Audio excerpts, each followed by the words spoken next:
I'm gonna tell you who made him to get with. Gangsta Grills. Yo, I'm not gonna hold you, fam. I'm not gonna hold you. I didn't know you was gonna get to that like that. But I've been pieing for a while, my G. Meg Thee Stallion Gangsta Grills would be motherfucking fire, nigga. It would be. Absolutely fire. Let's talk about why we put it up on the screen though. Which one you want to go with? You want to go with the flyest niggas out of New York, or the dopiest dope man in the world? Man, I'll start with Pusha T. And I want you to keep that same energy. Go to Pusha T. Go ahead. Gangsta Grills, Pusha T. I think it's going to be amazing. And Neko Smoke thinks. If I hear one cocaine bomb out, I'm tired of it. Even though a Gangsta Grills project is where you should talk your cocaine talk. But I'm so fucking done with Pusha T talking about cocaine and all the drugs that he sold. My nigga, you not selling them no more. And I understand that you not, and you can talk about memories and shit and use other people's memories, but nigga, you got a deeper life than this. You a better rapper than this. Like, you can't tell me a nigga that's old every time he drop, he in conversation of rapper of the year. Because the nigga just dope like that. But it's like, fam, this shit is just... Nick, you just said the answer to it, though, Nick. You just basically said the answer to what your problem is. Every time he drop, he's in the top conversation. Every time he drop, his shit sells. Every time he drop, he charts on Billboard. Yo, fam, but as an artist, you don't want to grow, my nigga. As an artist, if it works, nigga. I get it. I understand. But at some point, niggas gonna turn on you because that's all they hear. They ain't turned yet. They ain't turned yet. No, fam, they haven't. Fuck this shit, fam. If I can talk to Pusha T right now and be like, fam, you an ill-ass fucking rapper. What's up with your life, man? It's working. Like, his answer gonna be it's working. Oh, of course. The nigga he the flyest dope I don't know about him because what's his name? Westside Gun. That nigga be getting off with the fly shit. But anyway, that's true. That is he one of the flyest, dopest dope selling rappers we got, fam. He don't have to elevate, fam. He don't have to. That's crazy to me, fam. But why? It's working. Nigga, that's crazy. If you can pay your bill saying the same shit in a different way, why are you gonna change up and risk that? Nigga, I get it, but at the same time, it's like, yo, fam, this shit is you gotta move. No, he don't. He ain't got to move on, fam. No, you already said we talk about him as one of the greatest lyricists. I'm just talking as a fan. As a fan, I would like him to move the fuck on. One question: as a fan, are you gonna listen to the Gangsta Grills? I'm gonna press play, but I told you. That's all that matters to him. I told you I'm gonna press play. But at the first cocaine bar, I'm out. You know Drum gonna come on that bitch. Drum gonna give you the first cocaine bar. What is you talking about? Is we selling dope this time? Hell yeah.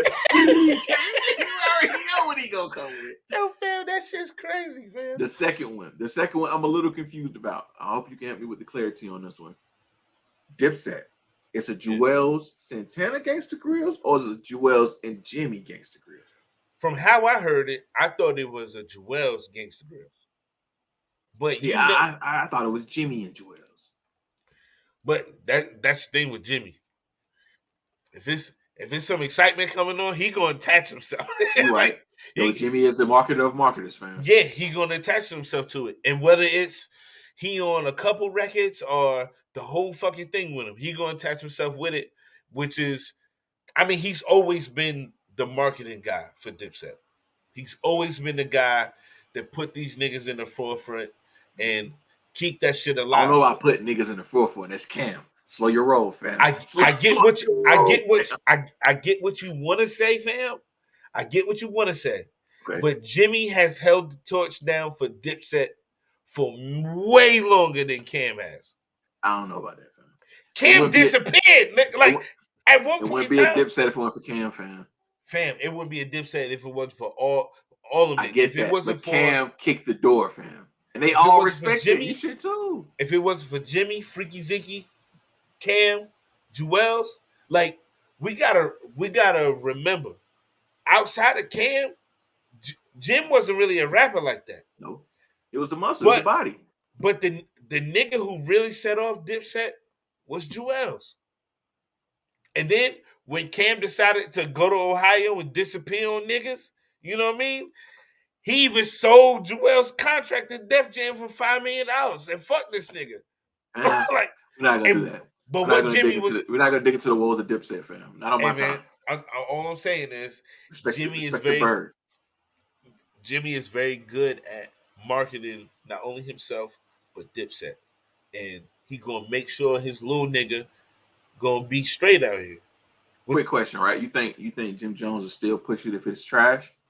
Yeah, 100%. Do you think 100%. that's okay? Let's take it away from Dipset for a second. Let's take it away from Dipset. Let's just talk about the homies and the rapper, right? The rapper always gonna have 2 or 3 homies that's always gassing them and going. Yeah. Do you think? Let's flip it around. Let's make it even more humanistic. I think is the word I'm looking for. I'm the rapper. You the homie. I put out some trash shit. Are you still gonna run around here like I'm the greatest thing since sliced bread? All right, so I'm gonna give it to you like this. Okay. I'm gonna take you to another South Carolina guy, Charlamagne. When Jay-Z last did an interview at the Breakfast Club, Yeezus was out. And Charlamagne was talking shit about Yeezus. And he was like, out of 10 records, it's probably 4 of them was good. And Hove goes, that's 40% of a record. That's good. Right? So I say that to say this. If that's your man's, you gonna keep going for it. Like, even though that 40% was below 50, nigga, like it was like below average, he still said it like, that's my man's. That shit was good. So you should say positive things, but you should not pour a whole bottle of gas on them. Inside the circle, behind closed doors, I'm letting you know that shit wasn't your best effort. Here's where you went wrong. But outside of them closed doors, nigga, go get my man shit. Go get my man shit. Because I'm not gonna be. I think we're talking 2 different things. I'm not talking about just saying go get my man shit. Yeah. I'm talking about the guys on the team that's making it seem like they nigga, their guy, their artist, their it's the best thing smoking. You still gonna go best thing smoking. Got to. I can't roll, fam. Got to, fam. I can't roll. I can't. I'm gonna go tell you.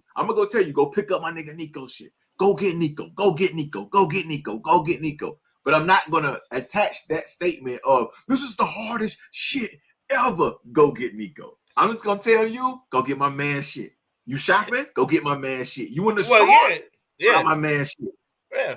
But I'm not gonna tell you this shit is the hottest thing smoking. It's the best thing ever. It's the best thing to come out of Greenville. I'm not doing it. I'm not doing it. Well, it's not that. I'm gonna tell you this right now. Jim gonna say that about Joel's because it's been a long time. It's been a long time since the nigga came out with a project. It's like one of the most anticipated hip hop like comebacks ever. Like, cause at one point in time, the nigga who was saying he's the best rapper alive was saying that this nigga was equal to him. Yep. That was a good time to be alive. Bro. All we wanted was I Can't Feel My Face album. That's all we wanted. That's all we wanted. It's all we all wanted. That's all we wanted. I played Black Republicans 5 million fucking times because all I wanted was this project. We was robbed of a few things in life. One, we only seen 16 games of James Harden, Kevin Durant, and Kyrie Irving on the floor. That is insane to me. I know it's not music, but that's insane. I get it. That's insane in the culture. And 2, we never got a Lil Wayne, Joel Santana in their prime album. And Joel's will tell you he's done several interviews. It was on him. It wasn't on Wayne. I think Joel's story, the way it's been told, gives us the idea to say that he's a bit lazy. Yeah. Him, Lloyd Banks, it's a couple other people that fall in that. And they said themselves, it's not being disrespectful, but it's like if they would have put their Memphis Bleak, if they would have put themselves into it a little bit more, other than relying on the number one guy, then their career would have been a little bit Well, better. Bleak's thing, it wasn't so much that he's lazy. Bleak's thing was Hove was like we was just saying, gassing niggas up. Hove was like, "This is the new and improved Jay-Z," and when he comes out, he's Memphis Bleak. It's not like not saying that Memphis Bleak is bad by no means. Like his albums was good, and the features that he did on Reasonable Doubt, fantastic. But it's like you see that and you know it's coming, and then the big homie goes, "This is me, but better." But it comes out as this is not you at all. It's just him. But because you put this stamp on him, we got this bar set up high for him, Your and man not reaching it. he meets an unattainable goal. That's why with Cole, your favorite rapper, with Cole, he didn't do that at all. He just shut the fuck up and let Cole be Cole. That's why that nigga is. He could have said, "This is a new and improved Jay," I'm glad he or did. you know what I mean, or this nigga is like literally. If you like Nas, this is a nigga who gonna rap just like the nigga, but gonna be more relatable to y'all. He could have said all of that. Yeah. But he didn't. He shut the fuck up, put him on A Star Is Born, let him cook, got on Mr. New Watch or whatever that song is. Yeah. And then, you know what I mean, just big them up in that way. So took a different approach. I got a quick question before we go to the next topic. Who is the best number two? But I say number two, like you got, like you said, in a crew. Like who has been the biggest number two that come out of a crew? Oh Jim is a number three that came out, and Jim is on fire. Like the last Jim's run's been crazy. His last 10 years has been insane. So Jim, we got Jim on that list. Who else is on? Who is the next big number two? Fuck me, man. That's so hard. So technically, Wayne was a number two. Wayne was a number two because it was Juvenile. He wasn't really even a number two because it was Juvenile, BG. Yeah, you know what I mean? Like those was the niggas that was. He literally got thrown on one of the biggest records ever because Birdman was like, just throw the nigga on. Juvenile did not want him on that fucking record at all. But he got on there, he shined, and then that's what gave him 500 degrees out. That's two number threes. That's two number threes. Yeah. So who was the number two though? Fuck, man. That's a good question. God damn, that's a great question. That's a great question. That's I can't think of anybody else that comes to mind that came out the back and outshined the first man. All right, but see, all right. So if you think of Aftermath and people that were signed to Aftermath, shit, I can't even do that because it's more so a Dre thing. Because Death Row, Pac was second. But Pac, I don't, and a lot of people don't really consider Pac really being Death Row because it was 6 months and then he was dead. Yeah, I hate the way you said that, but yeah. I'm sorry. Then he died. Yeah, then he died. I wasn't coming off insensitive. I came off insensitive. My bad. But within that year, like he got signed, and within a year he was gone. Oh, so it wasn't. But what's crazy is so much shit came out from Pac in that 1 year off of Death Row, like major records. But because I think Snoop would be one on Death Row, and Pac would have been two. I guess, but you can't on their roster at least. You can't deny Corrupt and Daz, and I mean they. But what they consider the number two? I think Pac was number two to Snoop's one when it comes to Death Row roster. Yeah, I just don't think we can properly put Pac. I can number two. Okay, you know what I mean? I'm trying to answer the question. Like if you just go by Dr. Dre proteges, but you can't even do that because it was just different eras. There's no number twos, man.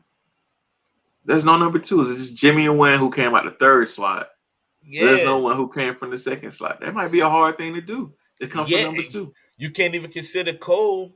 You can't consider Cole a number two because He was the first artist on the new label. Oh, I got one. Okay. TDE, Kendrick. Who was J. number Cole, one? J Rock is the first artist ever signed to TDE. And okay, so J yeah, Rock is the one that opened up the doors, and Kendrick blew through that motherfucker. good shit, good shit. See, man, Kendrick was J Rock's hype man at one time. look at it. All right, we figured it out. We figured it figured out. out. I'm glad we figured it out. But lastly, I'm Ali. I'm Smoke. And this is the Ali and Smoke Show, episode 2. Thank you, family, for hanging out. We'll see you guys next week.